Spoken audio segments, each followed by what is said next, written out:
Technocrats کی کسی حکومت کا کوئی آئینی تصور موجود نہیں ہے، ماورائے آئین ہی ہوگا، اور ماورائے آئین کو شاید کوئی بھی عدالت، کوئی بھی ادارہ مور لگانے پہ تیار نہ ہو۔ بڑی ایک عجیب و غریب سی صورتحال ہے، لیکن آپ دیکھیں پی ٹی آئی کے بڑے سینئر لوگوں کے بیانات آئے ہیں، اور بعض خبریں تو ایسی ہیں، شبر زیدی نے خود آ کے کہہ دیا کہ ٹیکنوکریٹس آنے والے ہیں۔ بعض خبریں ایسی ہیں کہ امریکہ میں بعض لوگوں سے رابطہ قائم کیا، شوکت عزیز صاحب کا بھی نام آ گیا کہ ان سے بھی رابطہ قائم کیا گیا، کئی لوگوں نے، کئی اور اکانومسٹ ریٹائرڈ جو بابا جی 30 سال فائنانس منسٹری چلاتے رہے، ان کے نام بھی سامنے آ گئے۔ تو کچھ ایسی ہلچل سی لگتا ہے کہ کہیں ہو رہی ہے، کسی سے پوچھا جا رہا ہے، مشاورت کی جا رہی ہے، کسی کو فون کال کی جا رہی ہے۔ نہیں، کوئی ایسی بات نہیں ہے، کسی کے ساتھ کوئی رابطہ نہیں ہوا، یہ سب جو ہے وہ یہ افواہیں ہیں، اور یہ اور افواہیں اڑانے میں اور اس چیز کو ہوا دینے میں ماسوائے پی ٹی آئی کے یہ لیڈرز جو ہیں، یہ باقاعدہ بیٹھ کے سوچتے ہیں کہ کس طرح سے صورتحال کو ڈی سٹیبل کرنا ہے، اس کے مطابق پھر جو ہے یہ پھر سارا، یعنی ان کا اس کے علاوہ کوئی کام نہیں ہے۔ یعنی ملکی سیاست میں ان کا جو وجود ہے وہ بذات خود جو ہے وہ ایک عدم استحکام، ایک تخریب اور ایک فتنے کا جو ہے وہ موجب ہے۔ یہ باقاعدہ اس کے اوپر سوچتے ہیں کہ جی کون سی بات کی جائے، کس طرح سے جو ہے وہ بات کو آگے جو ہے وہ بڑھایا جائے، تاکہ ایک عدم اعتماد کی اور ایک افراتفری کی جو ہے وہ فضا پیدا ہو۔ تو اس کے لیے باقاعدہ یہ کیلکولیشن کر کے تو اس کے بعد جو ہے وہ یہ کرتے ہیں۔ یہ لانگ مارچ جو ہے یہ کوئی ایسا رانا نہیں صاحب، آپ ڈیلے کو ہوا تھا، مئی جون کے مہینے میں انتخابات نظر باقاعدہ آتے جو ہیں ہے یا یہ نہیں نظر منصوبہ آتے؟ بندی تھی۔ کیونکہ پی ٹی آئی والے سوچتے تھے کہ مئی کے مہینے میں انتخابات ہو جائیں گے، تو آپ کو نظر آتے ہیں مئی جون میں انتخابات یا نہیں نظر آتے؟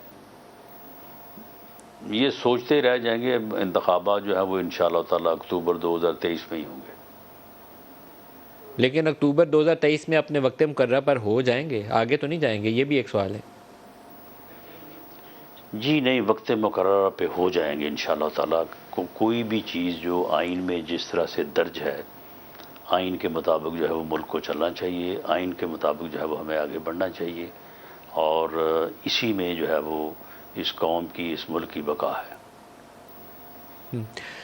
صدر عارف علوی کے ذریعے ایک رابطہ سازی جاری تھی، اسحاق ڈار صاحب کی بھی ملاقاتیں ہوئیں، پھر کچھ اور لوگ بھی آپ کی جماعت سے، ایاز صادق اور کچھ دیگر لوگ بھی گئے، انہوں نے بھی ملاقات کی۔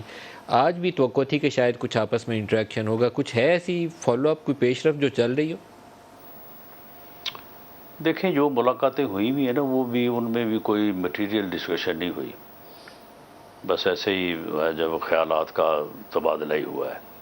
اور ویسے بھی آپ کے علم میں ہے کہ عمران خان کے سامنے وہ عارف علوی صاحب ہوں، باقی لوگ ہوں، وہ نہ کسی کی سنتا ہے نہ کسی کی مانتا ہے۔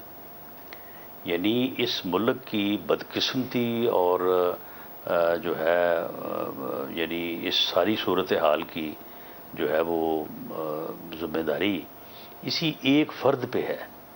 یہ آدمی جو ہے یہ یعنی بدقسمتی سے یہ پروجیکٹ جو ہے یہ لانچ کیا گیا، اور اسے اس ملک کی سیاست کے اوپر جو ہے وہ لایا گیا، اور اب وہ پوری قوم کے گلے پڑا ہوا ہے۔ جب تک یہ پوری قوم اس کا ادراک، اس کی شناخت کر کے اس کو اس ملک کی سیاست سے بائی ووٹ مائنس نہیں کرتی، تو اس وقت تک یہ ایک خطرے کے طور پہ جو ہے اس ملک کی سیاست میں جو ہے یہ موجود ہے۔